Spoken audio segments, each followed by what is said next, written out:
भारत के खिलाफ जहर उगलने वाले मालदीव के राष्ट्रपति मोहम्मद मोइज़ू अब बड़ी मुसीबत में फंस गए हैं। मोहम्मद मोइज़ू को अब उनके पद से हटाए जाने की चर्चाएं शुरू हो गई हैं। मोहम्मद मोइज़ू का विरोध न केवल वहां की बड़ी हस्तियां कर रही हैं, बल्कि अब मालदीव की संसद में भी मोइज़ू की भारत विरोधी गतिविधियों को लेकर बड़ा हंगामा हो गया है। मालदीव की सबसे बड़ी विपक्षी पार्टी एमडीपी मोइज़ू के खिलाफ संसद में अविश्वास प्रस्ताव पेश कर सकती है। इसके बाद मोइज़ू के खिलाफ महाभियोग की प्रक्रिया शुरू होगी। मोइज़ू को राष्ट्रपति पद से हटाने की चर्चाओं के बीच मालदीव की संसद से एक वीडियो सामने आया है, जिसमें मालदीव के पक्ष और विपक्ष के नेताओं के बीच संसद में जमकर मारपीट हुई है। संसद के अंदर दोनों पक्षों के बीच लात घूंसे चले, जिसके बाद दोनों पक्षों के कई नेताओं को अस्पताल में भर्ती करवाना पड़ा है।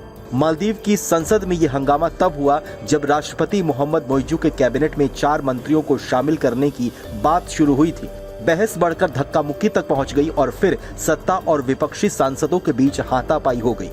मालदीव में मोइज़ू के विरोध के बाद अब चीन भी बड़ी मुश्किल में फंस गया है। जानकारी के लिए आपको बताएं तो चीन ने बड़ी प्लानिंग के साथ मोइज़ू को मालदीव की गद्दी पर बैठाया, जिसका सबसे बड़ा मकसद था कि कैसे मालदीव में भारत के प्रभाव को कम किया जाए। चीन के इशारे पर मालदीव की मोइज़ू सरकार ने सबसे पहले मालदीव में भारतीय सेना की तैनाती का विरोध किया और मार्च महीने में भारतीय सैनिकों को वापस जाने का निर्देश दिया गया।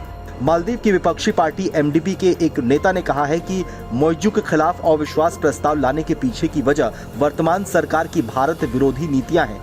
पिछले साल नियमों में बदलाव करके संसद को एक अधिकार दिया गया था कि सबसे बड़ी पार्टी एमडीपी बिना अल्पसंख्यक पार्टियों के समर्थन के मोइज़ू के खिलाफ महाभियोग प्रस्ताव ला सकती है, और ऐसे में संभावनाएं और तेज हो गई हैं कि मोइज़ू के खिलाफ बड़ा एक्शन हो सकता है और ये भी हो सकता है कि मोइज़ू की राष्ट्रपति पद की कुर्सी भी चली जाए।